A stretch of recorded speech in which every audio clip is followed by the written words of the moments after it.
Welcome to the first installment of our Silicon Slopes Culture and Organization Chapter Leadership Development Series. And the intent of this session, as well as the ones which will follow, is really to focus on how you build a leadership development program in-house to produce the long-lasting performance that we're all really looking after. My name is Reza Ahmadi. I am a organizational development consultant. I'm the managing principal, I should say, of Emergent Solutions. And I'm also the chair of the Culture and Organization chapter for Silicon Slopes. And tell you a little bit about what we're after with the chapter. We really started it a couple of years ago with the intent of curating knowledge on how to build outstanding and long-lasting organizations, and to bring that knowledge to our leaders and entrepreneurs in the Silicon Valley, where we sit here in Salt Lake City and Lehigh, as well as beyond. We do have members reaching across the nation, which we're really excited about. And our goal within that mission is really to provide solid content that's built on experience and that's been proven in the field. So we want to draw on the expertise of folks who have done these things out in real life organizations. And to showcase that information in a way where our community, those of you who are joining, can take that learning, those insights, and apply them very quickly in your organization. So that's really what we're after.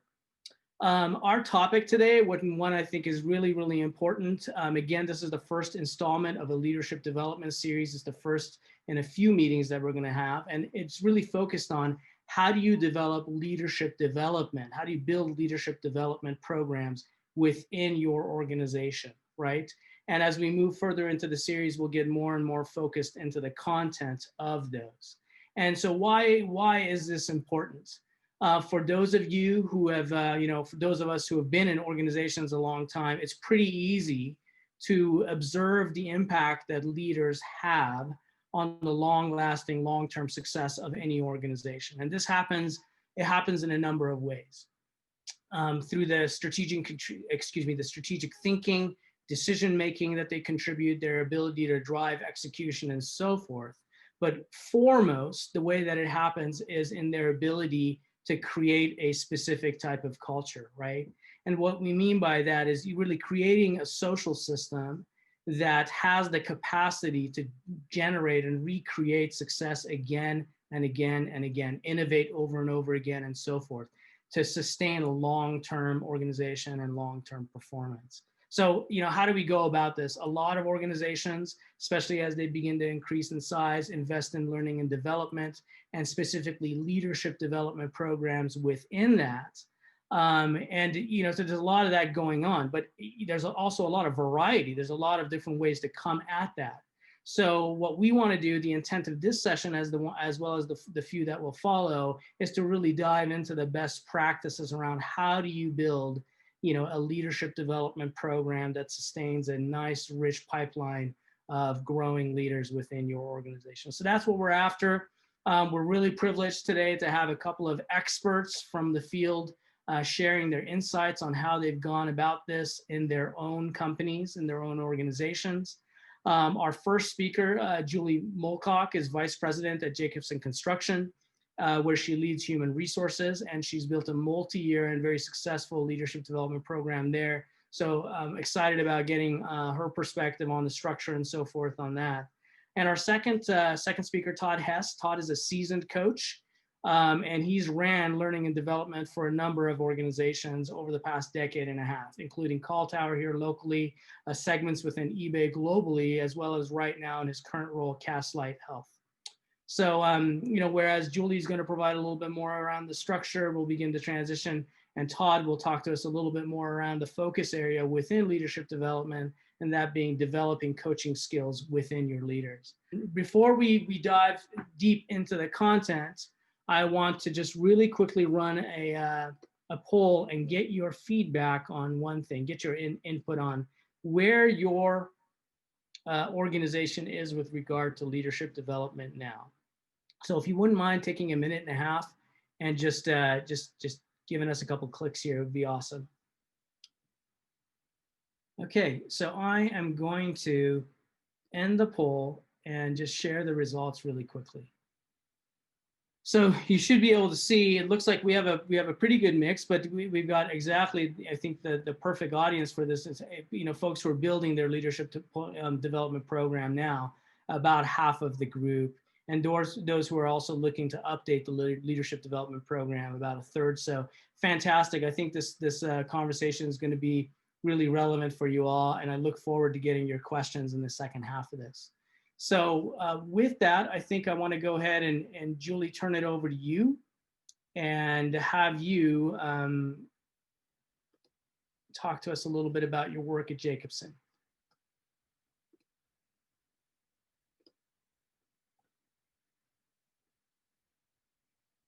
Julie, you there? Mute. Okay, thank you, Reza. I had to unmute. Thank you. Well, I'm really excited for this opportunity, and I want to just start with a little intro about Jacobson, not too much, and then tell you a story. So this will largely be a case study of where we started and where we are with our leadership development efforts. So Jacobson Construction is a general contracting firm, and primarily our headquarters is in Salt Lake City, Utah. We have about 600-ish employees. We are 100% employee owned. So I'll talk a little bit about our culture, but that absolutely informs our culture. We have all employee owners here. Our average tenure is about 11 years right now. So we have people that really stick around at our company, and we've been in business almost 100 years. So I consider it a fantastic place to be. I've been here almost 19 years, and we have a very high employee engagement score. So we have a lot of people that, by and large, are pretty satisfied with what we offer here at Jacobson. So let me get into this story. So if you'll go to the next slide, Reza. I'm going to tell you a tale of two cities here. So back in 1860, there were some significant problems in London. And if you'll stick with me, this actually does relate to what I'm going to get to. Because of urbanization and industrialization, the population in London doubled very, very quickly in a short time. And the outcome of that is, you can see on the left there, very, very crowded streets. There were few options to get around other than horse and carriage.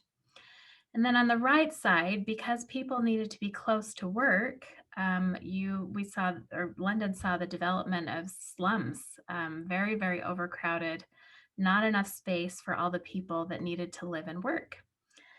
Well, the obvious solution to that was to spread people out, right? But there, at that time, there really wasn't a mechanism to do that. So people had to start getting kind of creative about how to get people to work, but also spread them out so they didn't have to live in such confined places.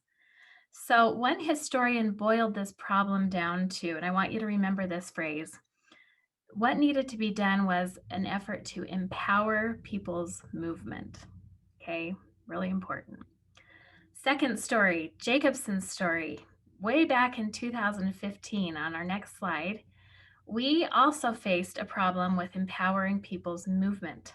We had a looming leadership gap coming in the next 5 to 8 years with people reaching retirement and also growth of our company. We knew we were going to have some problems. We didn't have the leadership we needed. We also have a relatively flat organizational structure. And so the problems that causes is there aren't always a lot of opportunities for people to move up the ladder. We needed people to move across the ladder in capability.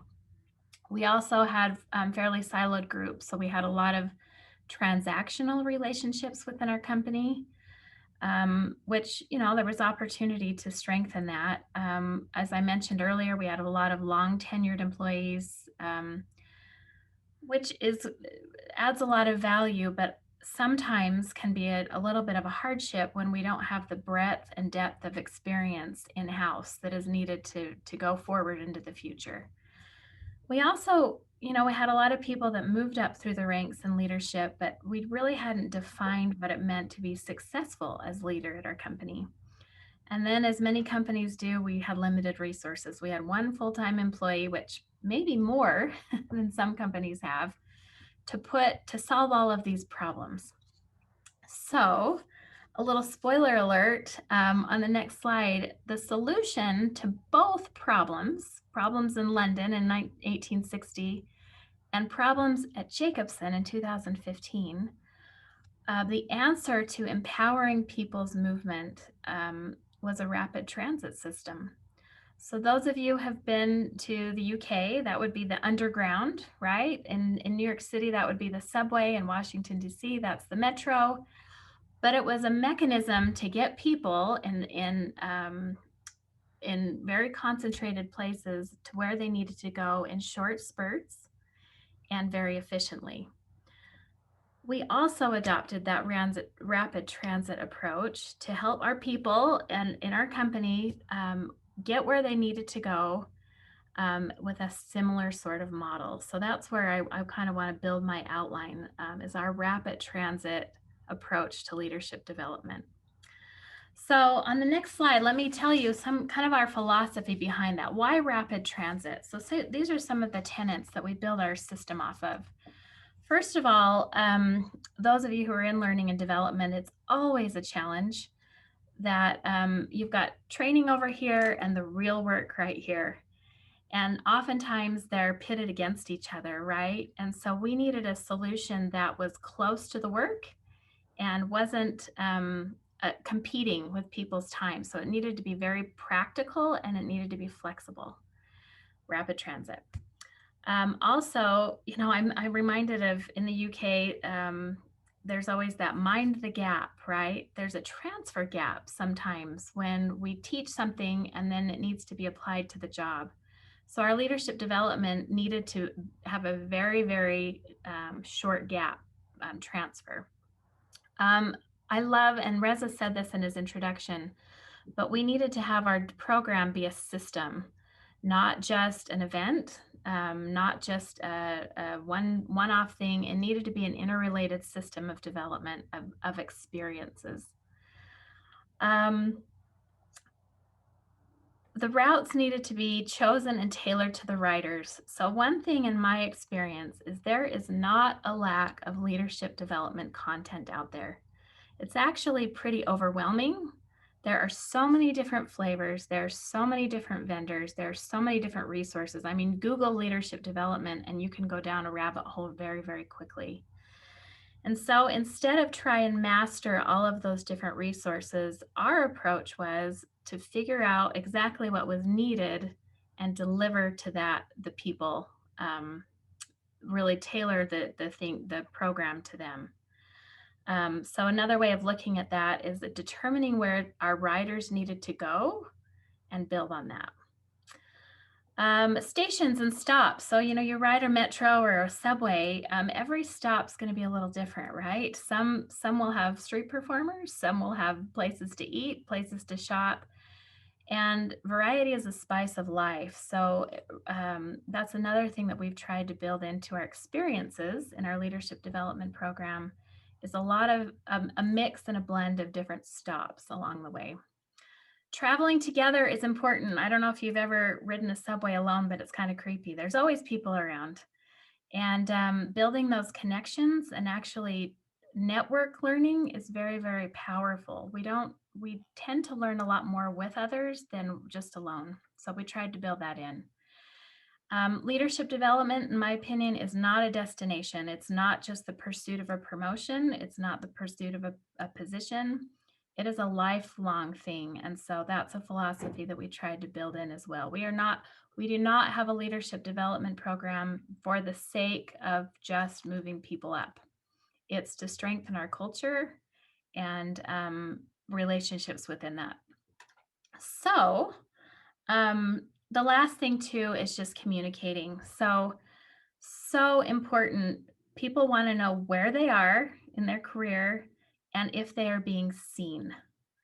And so our communication efforts within this program and outward to the company are a really, really important part of this. So we've tried to build in some, I'll call them mile markers and road signs and lots of touch points so that people know exactly where they are within our system, and the company can see that too. So those are kind of the philosophy things. Just one other quote I want to share on this next slide.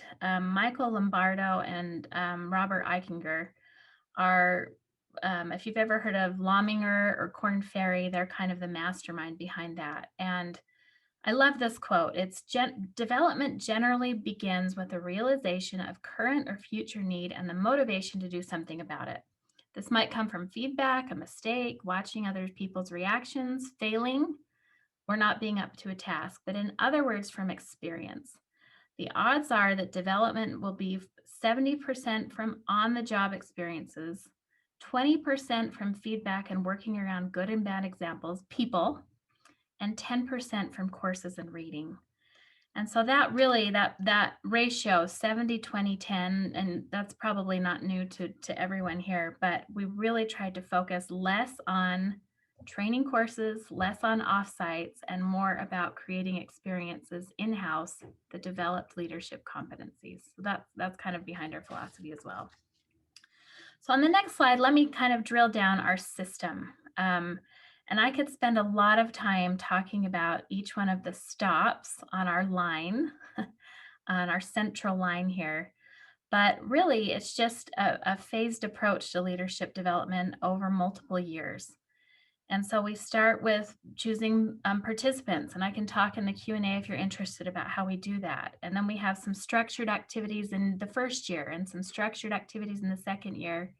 We build in an annual talent review, and we talk about at that point who's in our system, how do we need to continue to tailor experiences, and then we kind of divide them into two different lines. The backbone of our program really is structured on a competency model. So you can buy a competency model or build one in-house, but that's how you define what a successful leader looks like at your company. So we have one, we've bought one that we structure all of these activities on. We also have a steering committee that helps us kind of give input and counsel, and the steering committee is from executive team members and also participants in the program, so they're helping drive it. We didn't start out with this system. It seems simple, but we actually just started with 3 dots, and we've built from there. We started very simple. And this is showing a central line, but there's offshoots of this as well. So a key part of this is a component of self-awareness. So we expect people to develop a personal development plan, work with a coach, an external coach, or an in-house coach. We have an in-house coaching program. I'm excited for Todd to talk about that because coaching is such an important part of leadership development.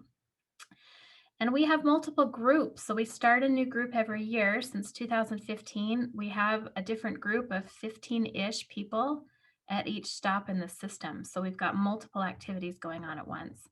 And of course, we're still building that as well. So on the next slide, I just wanted to show an example of how we try and communicate this. So for every stop in the system in our leadership development rail, we have some defined objectives. And in some case, we ask for people to agree, right, and sign that they're committed. In some cases, we just have a description. So again, we want everyone to understand exactly what we're trying to drive at each point in our system. So let me share some outcomes with you. This was something we did just in the last year or two. I mean, with the investment you make into any program, it's important to know if it's successful or not, right? So we started to do some measurement, and here's some of the outcomes. We have to date put 64 people in our system at different stages. We are now trying to source all of our internal opportunities through people who are in or been through the program. So we've had 14 vertical moves, people have been promoted. We've had a few lateral move, people who have moved to a same level but different position, and then a lot of breadth and depth in place development. Kind of an interesting thing, and this isn't a great story, but I thought I'd share it. Earlier this year, we pulled all of our participants, and 79% of them felt highly engaged in the program. And just recently, we did another one, and now we're at 60%. And that largely is due because our resources and our attention has been pulled back from the program and put into all of the COVID stuff that we're all dealing with. And so it does, the story there is it does bear attention. You can't ignore this stuff. You've got to continually to keep people engaged. It doesn't just happen. And then we've done some, I'll call them rider and municipal surveys. So we've surveyed our participants and then also the leaders of our participants. And I want to share some of those results with you. Um, this is how we know if what we're doing is making a difference. So we've tried to measure impact. So a question we've asked is, to what extent do you agree that your program experiences have prepared you to be a better leader? And we've got a 91% favorable rating on that. The next question we asked was, okay, is this program helping us retain people, right? Because we know that impacts the bottom line, our turnover. So to what extent do you agree that this program has helped increase your intent to stay at Jacobson? And we had a 79% favorable score on that. So again, unique to our culture, we have a long tenure, but we always run the risk of people, because we're flat, relatively flat, people feeling like they're stymied or there's not many places to move. And so this has been an answer to that, help people just get increased experiences within our company. Then we asked our leaders, what sort of outcomes on performance and productivity have you seen? So how has participation in our program impacted your team's performance or development? And we've seen an 84% favorable rating on that. And then, enthusiasm and engagement for the work. Again, I think we could tie that easily to productivity and the bottom line. So we also asked, how has participation in our program impacted your team's engagement? And we got an 81% favorable on that. So again, I'd love to give you some of the mechanics on the system in our Q&A, but we always are trying to improve the program. So there's some things on the horizon that we're looking to do, and based on some lessons learned. So on the next slide, we're always hoping to engage our leadership teams more with the development and giving our people more leadership experiences. We've looked at integrating a formal mentor program. Job rotation is always a great way to develop some new skill sets, and even service opportunities, taking some leadership outside of our company and making a difference in our community is something that we've explored. The one thing I want to leave you with, from the poll, just this last slide, is kind of some questions to ask yourself as you're building your own program or revisiting it. These are things in hindsight, lessons learned that I think I would have loved someone to ask me as we built ours. So I'm happy to send this to you in Word format or PDF. If you want to email me, Reza will send my contact information at the end. But just some key questions you might want to be asking yourself. Exactly what problems are we trying to solve? What does it mean to be a successful leader? What obstacles exist in our culture? Maybe a SWOT analysis of things you may face as you put this leadership development program into place. What best practices do you want to integrate? What resources, what content are available to you and would you want to build into your system? Who's going to drive this thing? I've primarily been in a leadership and development role, but now I'm leading our HR department, and so we're facing that right now. Who's going to take the reins? And we don't want to drop this, so we've got to always be deciding who's driving it. How do we monitor outcomes and also accountability? And where do we start? So that's my presentation today. I look forward to some Q&A, and thanks, Reza. Yeah, Julie, this is outstanding. Thanks for taking us through this, sharing this level of depth. I want to hold Q&A till the end, but there is one question that I think we can answer right now is, what percentage of your employees are in the leadership development program? And I think there's a difference in Jacobson between your tradesmen as well as the, I'll let you speak to it. Yeah, so overall percentage, so we probably have, we would consider them administrative or professional side of our company. Those would be the people eligible for the program. We probably have about 250. So what's the percentage there? 64 people have been through it. So, you know, what, About a quarter. 40%? Yeah. Yep. Quarter. Yeah. We, in terms of selecting people for the program, we have just asked for a supervisor recommendation. They come from all walks of life. We've had our CFO in it. We've had our CEO in it. We've had a entry-level engineer in it. There's a lot of value in that, rubbing shoulders, building relationships, and learning from each other. So we've had a lot of success with that. Excellent. This is fantastic. I filled up a couple pages of notes here, and I've got some questions for you. But wonderful. Thank you for sharing that. I want to move on and hear a little bit now, a deeper dive from Todd's perspective. But before we go into that, I'm going to just ask you to chime in on one more item. I mean, what we talked about here largely is the structure and what to think about and so forth. What I want to do now is ask you to tell me a little bit about what elements of leadership you consider to be most important in developing, leadership development in your organization. This is not an exhaustive list. You may have to scroll up and down, by the way, to see it, but it's not an exhaustive list, but some of the ones that we commonly come across. So if you wouldn't mind taking a minute here, this would be great.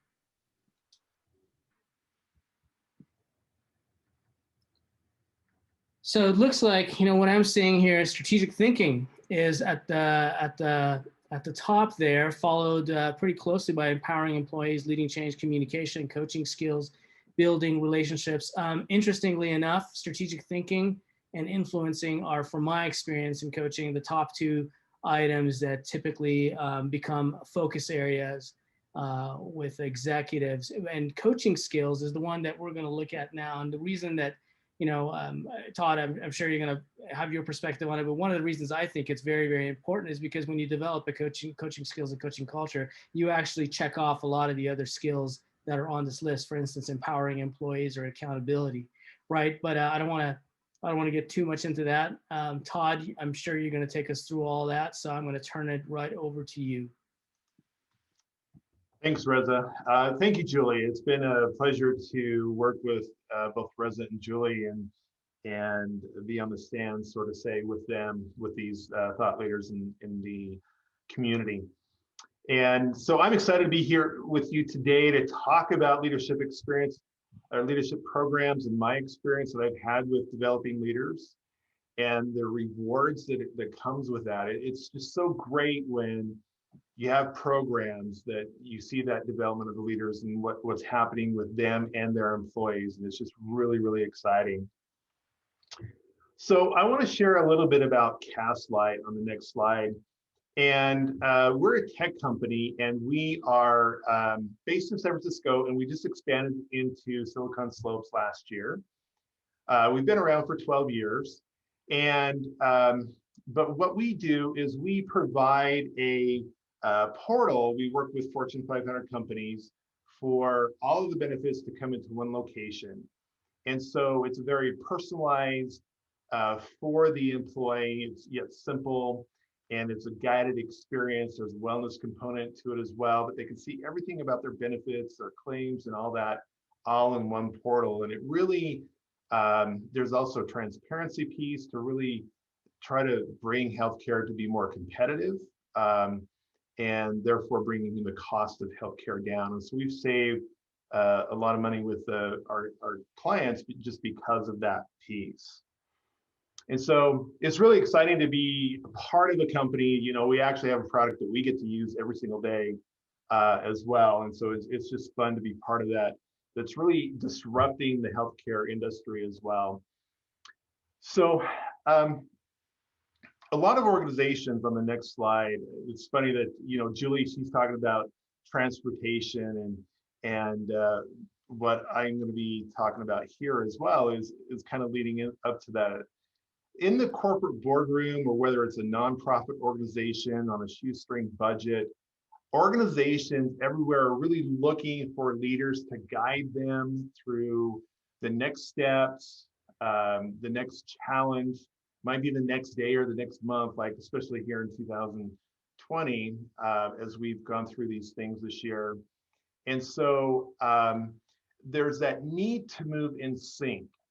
And so this is a trireme ship, and it's tri because there's 3 layers of oars. It comes from ancient Greek times, and there was a bireme ship, but they found that the trireme ship was more, could move a lot quicker. And they've actually recreated and try to you know, do the synchronicity. And we really don't know today how well they did it back then or how they did it back then, because it does take a lot of synchronicity. And that's what's so important in today's times, of making sure that everything is moving in sync within an organization. And that really means that leadership development is so important. And so to keep and attract that top talent, investing in development of leaders is really that it's a growing need, and executives are calling for it in all types of organizations. On the next slide, this is where I went back and got my master's in organization development and leadership in 2014. And part of my thesis was I wanted to research what were the components of a successful leadership program. And so these are the 5 things that stood out in my research. And it's that buy-in from the top. And we know with any initiative or any change, that's important. Alignment to corporate strategy.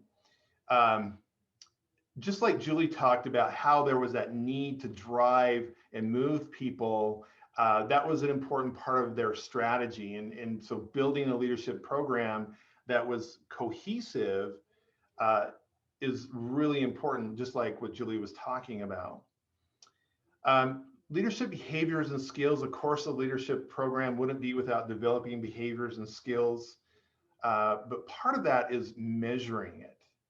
And one of the most successful ways of measuring that is through 360s.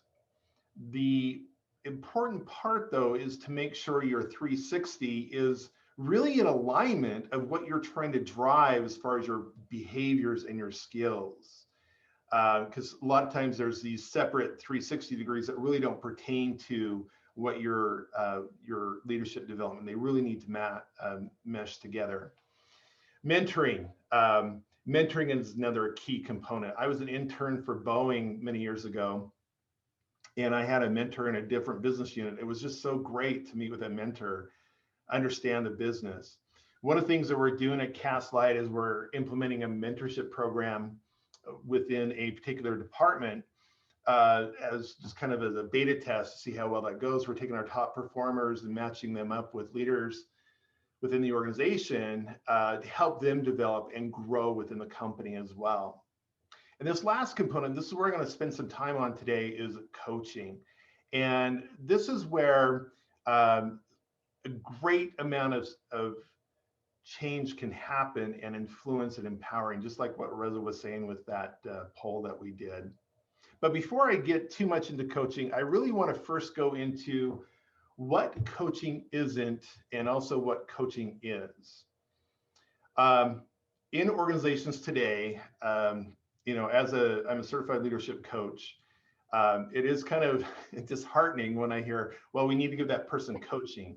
And it's really feedback, it's performance-based, it's directive, and it's not what coaching was really meant to be.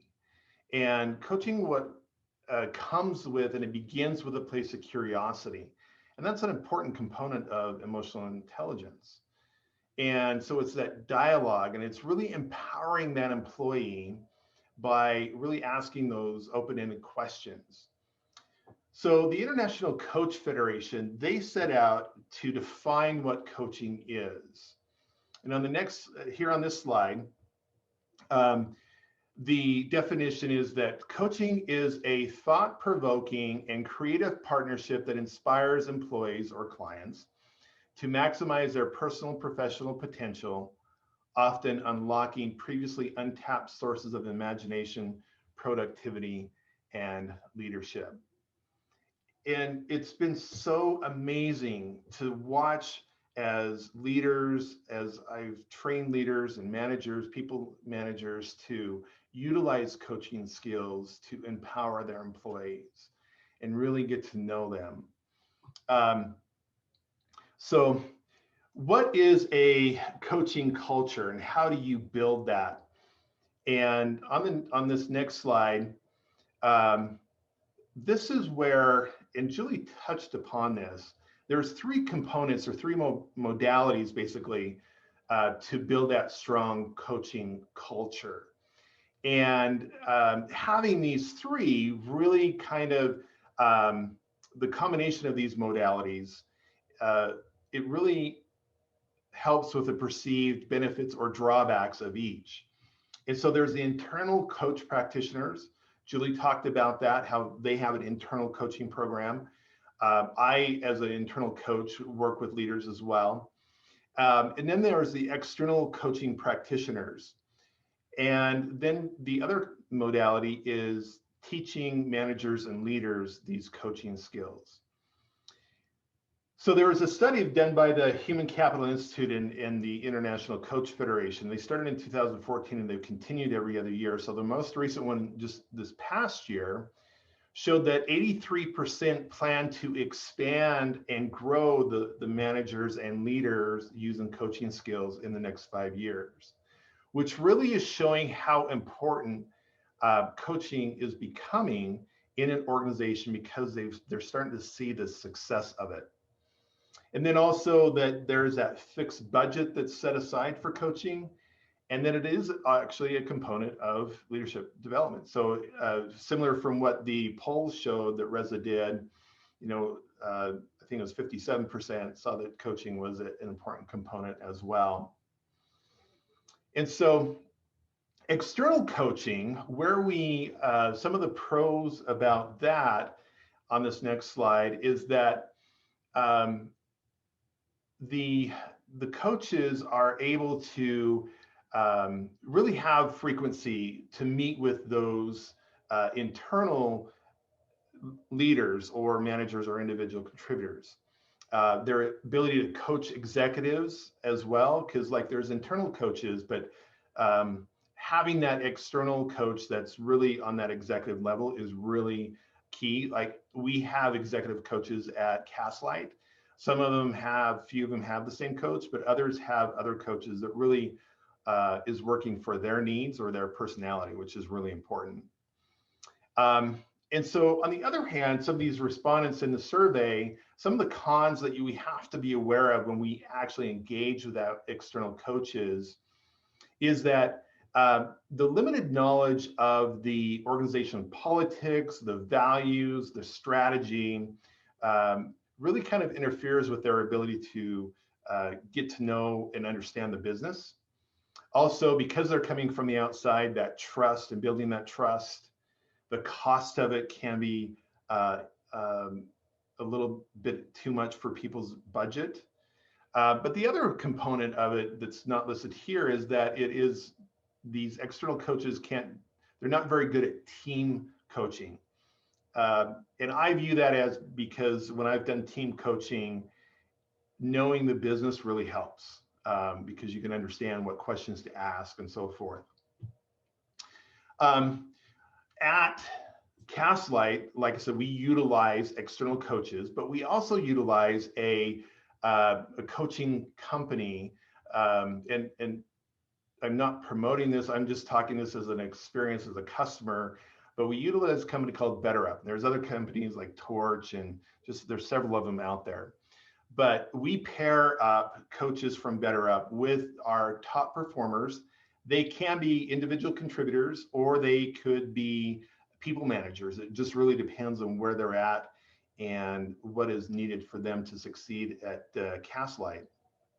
And they go through a year program where they're meeting with coaches every week or every other week, talking about things that are important to them. And so some of the growth that we're seeing out of that is that a reduction of stress management. they're finding passion for their jobs.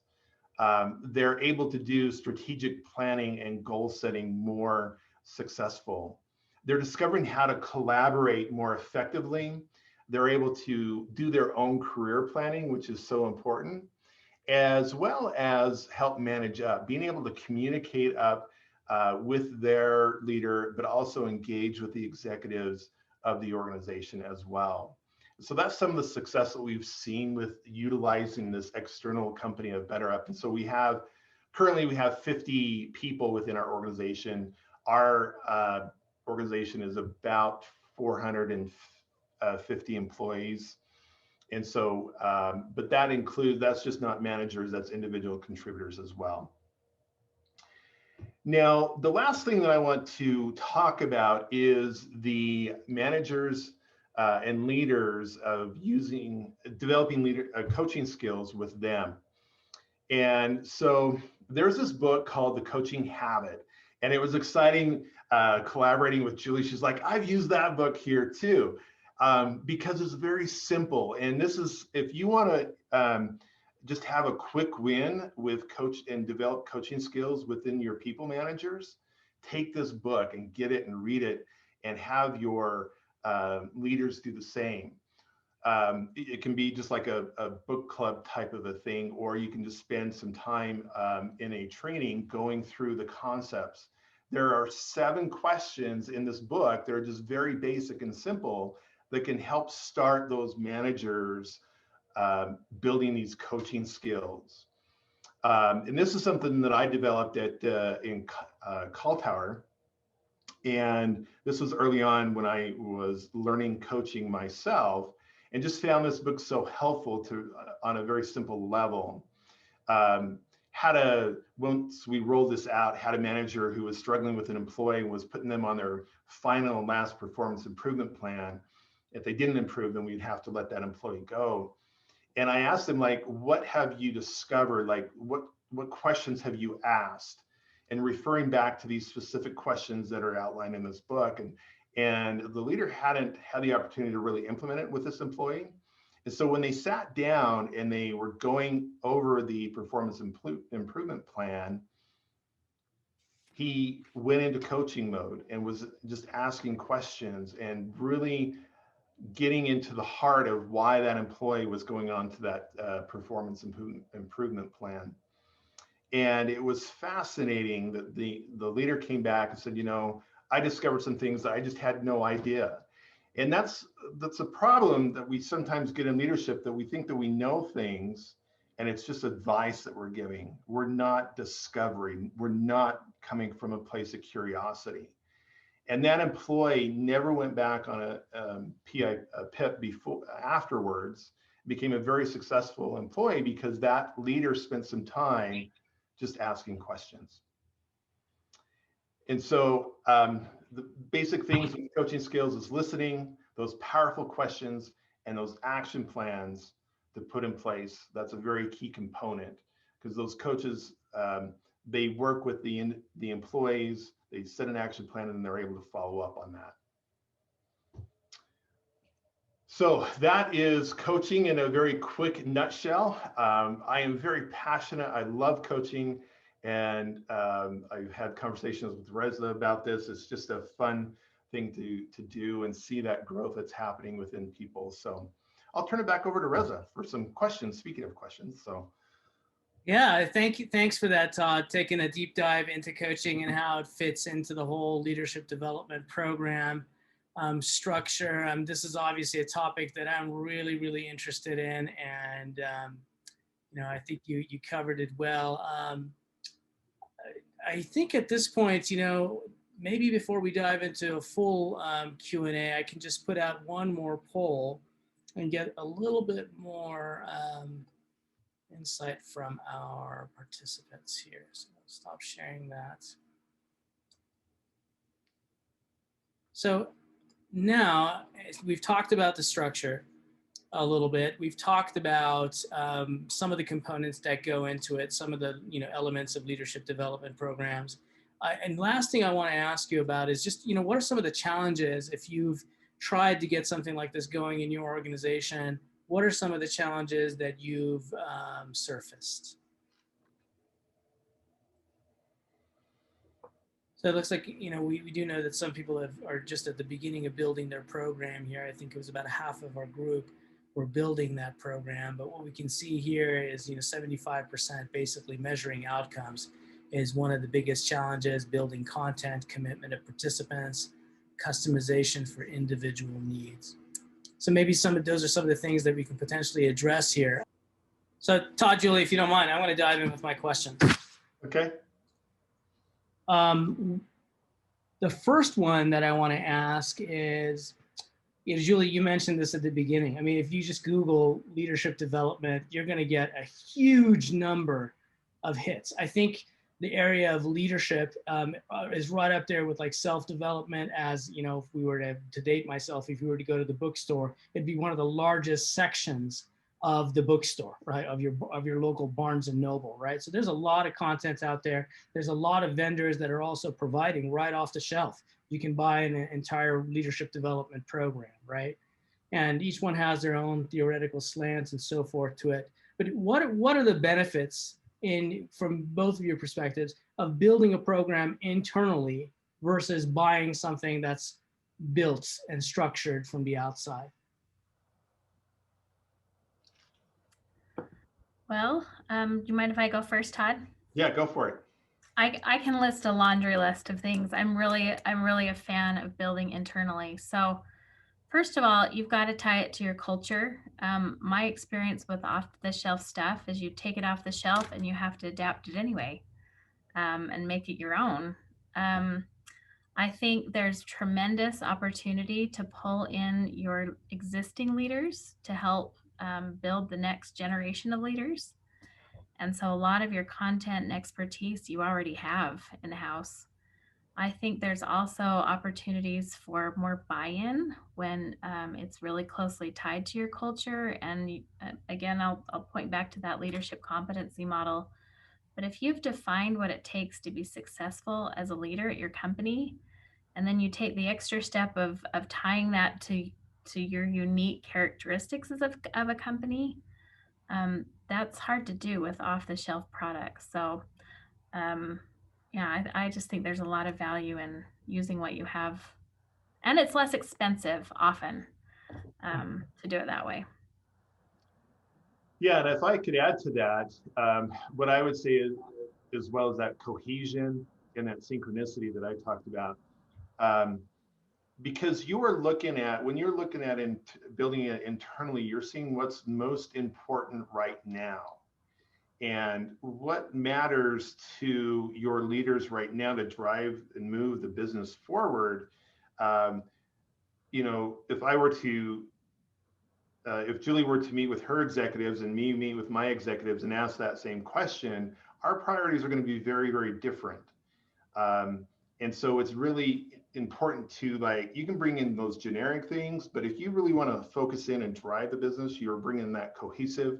You're also bringing in that language. One of the things, like with Better Up, is we're looking to partner with them a little bit more closely for them to really understand more about our initiatives that we're going through and working on, so they can be speaking that same language, and to move that business forward. So that's that cohesion. It also builds that thread. We always want a rich culture that really adds another layer of that thread within the culture as well. Yeah, excellent. We have one question online. I'm going to hold on that for just 1/2 a second and ask one question building off of what you both said. It sounds like being able to tie it in. We know, I mean, anytime you want to create culture or anything like that, and this is one step in really doing that, you want it to tie to the business and what it, at the end of the day, accomplishes for your business, right? But what are steps that you've taken to do that? So, competency models is one, but what are the specific steps that you can take to align with strategy and your desired culture? I'll jump into that first, if that's all right. One of the things is really engaging with the leadership and saying, hey, what skills do we need right now with your leaders? And because we can't teach everything all at once.